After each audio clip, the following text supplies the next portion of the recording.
You are watching the Omnibus production of Goldsmith's She Stoops to Conquer with Michael Redgrave and Hermione Gingold.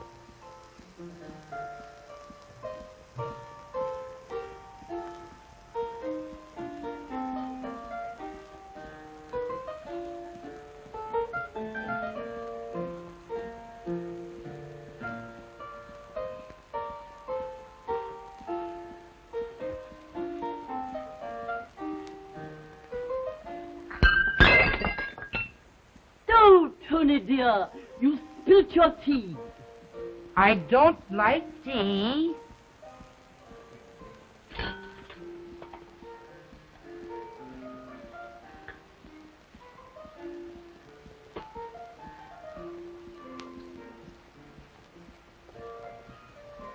I vow, Mr. Hastings, you are very entertaining. There's nothing in the world I love to talk of so much as London and the fashions, though I was never there myself. Well, there, you amaze me. Well, from your air and manner, I concluded you'd been bred all your life there. Sir, you are only pleased to say so. We country folk can have no manner at all. All I can do is to enjoy London at second hand. Mr. Hastings, how do you like this head? Oh, very elegant and dégassé, madam. Your friseur is a Frenchman, I suppose. Oh, I protest. I dressed it myself from a print in the lady's memorandum book. No, indeed. I vow since inoculation began, there is no such thing to be seen as a plain woman. Therefore one must dress a little particular, or one may escape in the crowd. That could never be your case, madam, in any dress.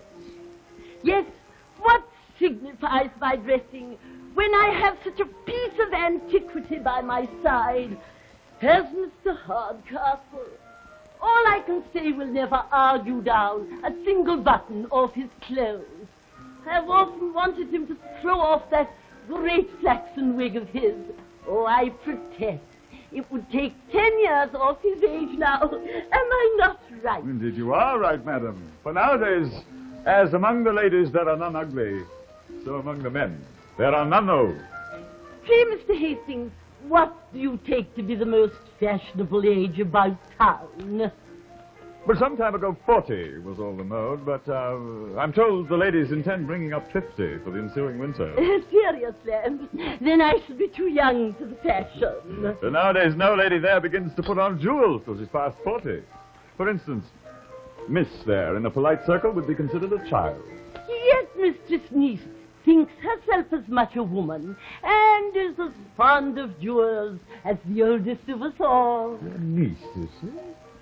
And that young gentleman there, brother of yours, I should presume? Sir, my son, they are contracted to each other.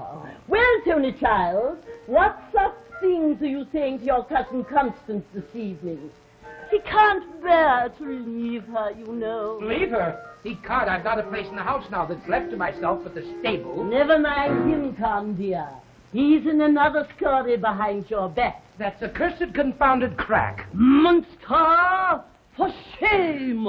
Are you a man and to speak so? If I'm a man, let me have my fortune. Is this ungrateful boy all that I am to get for the pains I have taken in your education? I that have rocked you in your cradle and fed that pretty mouth with a spoon. Oh, did I not work that waistcoat to make you genteel? Did I not prescribe for you every day and weep when the dose was operating? God, you had reason to weep, though not as much as I. You've been dosing me ever since I was born. Was it not all for your good, Viper? Was it not all for your good?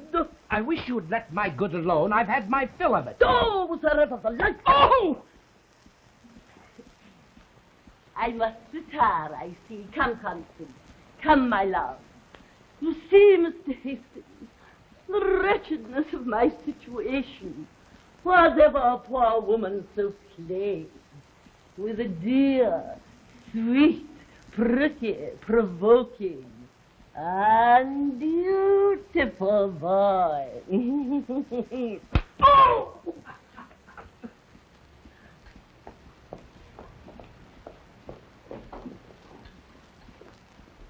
Well, you're, no friend to the ladies, huh?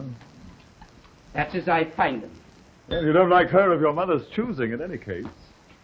Your cousin Constance appears to me to be a pretty, well-tempered girl. That's because you don't know her as well as I. Ecod, I know every inch about her, and there's not a more bitter, cantankerous toad in all Christendom. She has as many tricks as a hare in a thicket, or a colt the first day's breaking. Yes, but she appears sensible and silent. Say, before company. But when she's with her playmates, she's as loud as a hog in a gate. Well, you must allow her a little beauty, yes. Her Bambox. She's all a made-up thing, man. Well, what would you say to a friend who would take this bitter bargain off your hands? Anan? Would you, thank him? Aye. But where is there such a friend? I am he. You'll engage to help me, I'll engage to whip her off to France, and you will never hear more of her. Assist you? Assist you, Ecod? I'll assist you to the last drop of my blood. I'll clap a pair of horses to your chaise that shall trundle you off in a twinkling, and maybe get you a part of her fortune in jewels, besides that you little dream of. My dear squire, this looks like a lad of spirit. Aye, well, come along then, and you shall see more of my spirit before you've done with me. Eyes bright, match light, the heroes of the war. We're the boys that fear no noise with the thundering cannons roar.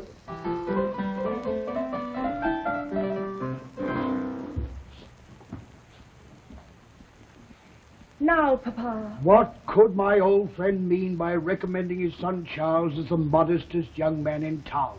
To me, he's the most impudent piece of brass that ever spoke with a tongue. He's taken possession of the easy chair by the fireside already. Took off his boots in the parlor. Gave them to me to be attended to. Surely, Father, you rally. I never saw anyone so modest. I never saw such a bouncing, swaggering puppy since I was born. He met me with a respectful bow, a stammering voice, and a look fixed on the ground. He never once looked in my face. He met me with a loud voice, a lordly air, and a familiarity that froze my blood. Well, one of us must certainly be mistaken. He shall never have my consent, that's certain. He shall never have mine. In that, then, we are agreed to reject him. Yes.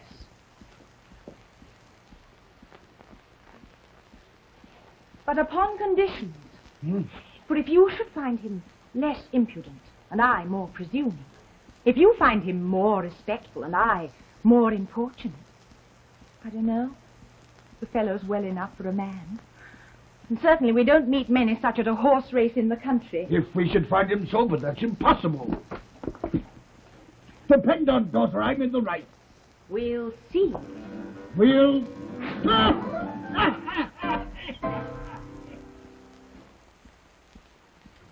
That was the first act of She Stoops to Conquer with Michael Redgrave and Hermione Gingold. After a message from another subscriber, we shall be back to begin the second and the last act of Goldsmith's She Stoops to Conquer.